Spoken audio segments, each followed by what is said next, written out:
saw the bullet go now. Holy shit. I see the bullet go.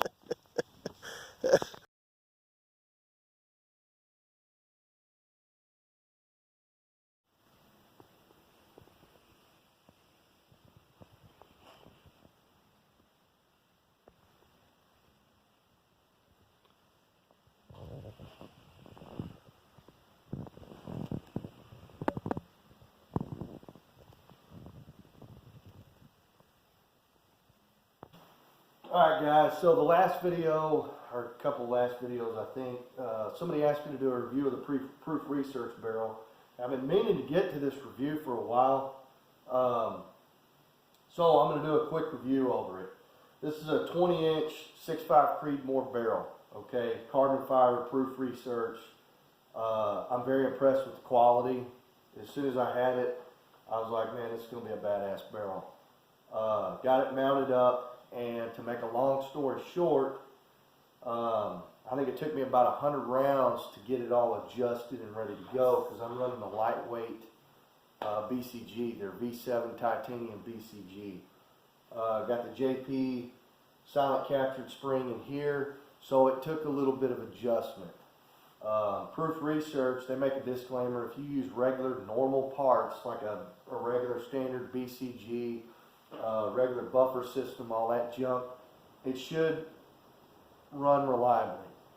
I did not want to do that. I wanted to run my adjustable gas block because I'm going to be running a T-Back Ultra 7 suppressor. It's still in jail. Hopefully it gets out by February, optimistically. Anyway, it took me about 100 rounds to figure out this sumbitch was under gas. And the gas port hole was a little bit smaller than it should be for what I'm trying to do. So I ended up drilling the gas port a little bit bigger with I think it was a .093 inch drill bit. Did that, and it runs reliably. No hiccups, no nothing. It runs perfectly. While I was dicking around with the gas block and trying to get the settings right and all this is before I knew that I needed to drill the gas port hole a little bit bigger. I did a little bit of some precision stuff, nothing too crazy, so disregard these shots right here. I let some other people shoot it, and they were all over the place, but me, this was it right here, okay? Well, the majority of shots, I would say that's about 20 rounds in here, right here.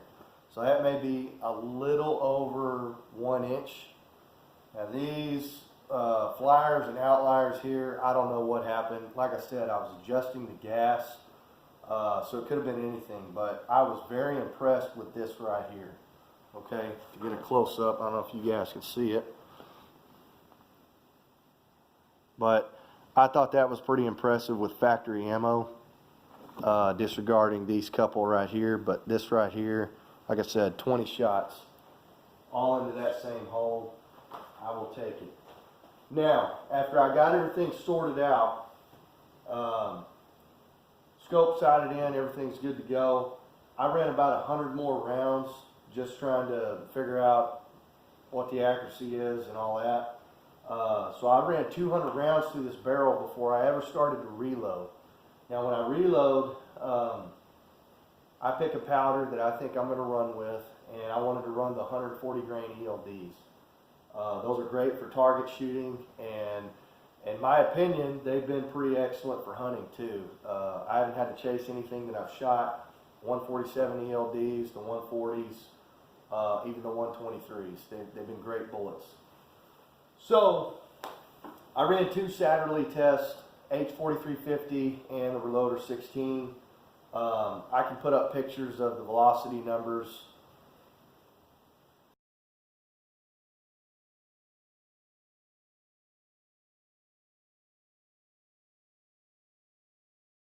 Okay, so the velocity numbers look good. I found a narrow node with Reloader 16. I wasn't too happy about that, but I was really happy with the speed. H4350 gave me a wide accuracy node. I was going to run with that.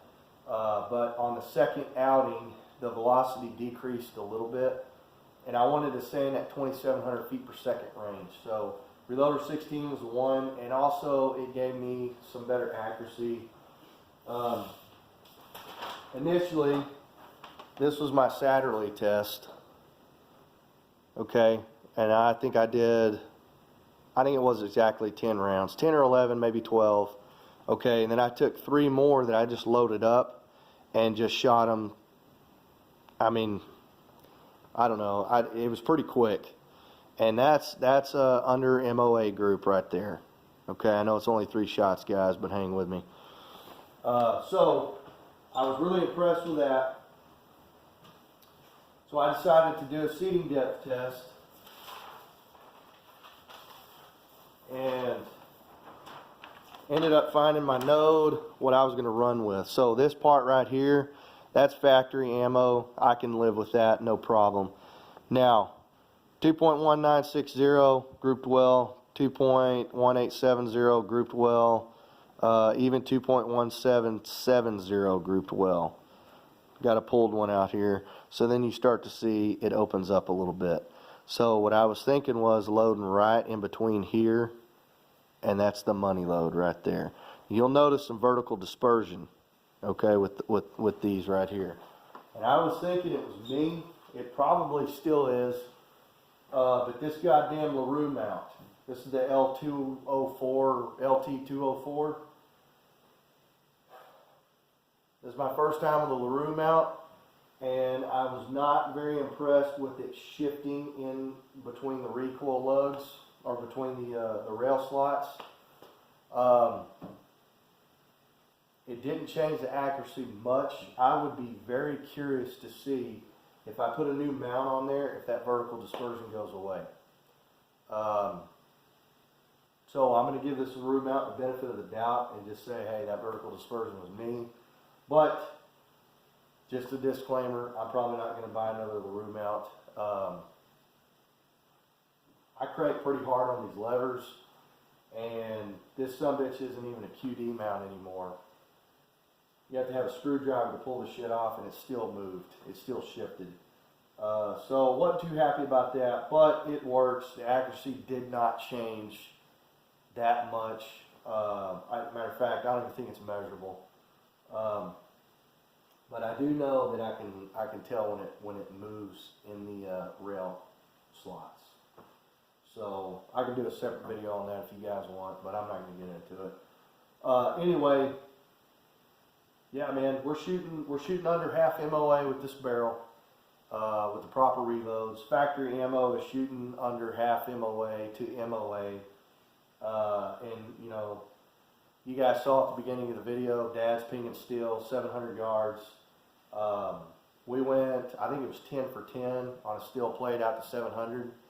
Now keep in mind, I mean, that's a 24-inch plate, so that's a little bit over 3 MOA, a 3 MOA target. I mean, not that hard to do, but the significant thing is it grouped, I can put a picture up, I think it grouped, I think it was 11 inches, something like that, and that was me mixing in factory ammo and reloads, so I'd be curious to see what it would do with reloads, see if it would hold that half MOA standard. But man, I'm cool with that. That's totally fine with me. I built this gun specifically for hunting slash target shooting. So we took it target shooting. I was really impressed with this gun. It feels like a 223 when it recoils, maybe a little bit less. But I noticed this barrel is the factor, is a key factor. You are getting what you pay for with this barrel. Carbon fiber, lightweight, the accuracy's there. Would I buy it again? Hell yes. The answer is hell yes. I would buy another barrel like this again. Even if I did have to drill that gas porthole a little bit bigger, I would buy this barrel again, no problem. Yeah, I think that touches on everything. As far as headspace goes, I've never really, don't kill me, but I've never really checked headspace before. I've always shot it, and if I haven't had a problem, I don't need to measure it, no problem. I don't check the the base to ogive, is, you know, the length to the lands. I don't measure any of that crap because I'm restricted to a mag. What else? A cleaning schedule for this barrel. I like to clean it every 20 rounds. I don't know. I'm weird like that. Some guys like to let it go 100, 200 rounds before they clean it. I go 20 rounds and then I clean this sucker out. I clean the internals. I make sure my shit is clean, and I don't run into any issues. It's just OCD. I can't do it. I can't go more than 20 rounds without cleaning it. Now that being said, I fired off the first 200, or probably the first 100 without cleaning it just to see what it'll do, and it maintains its accuracy. Fouling does not mess with the accuracy on this barrel. So I was really happy about that, really impressed with that. The next piece is getting the suppressor, seeing if we have a point of impact shift, and seeing what that entails. And then regulating the gas, because I think there's going to be a significantly more back pressure. So I may be over gassed, and then I may have to dial this adjustable gas blocking down. So that's what's coming in the future, guys. Hopefully more night vision videos. I'll throw in a random story here at the end of this video here.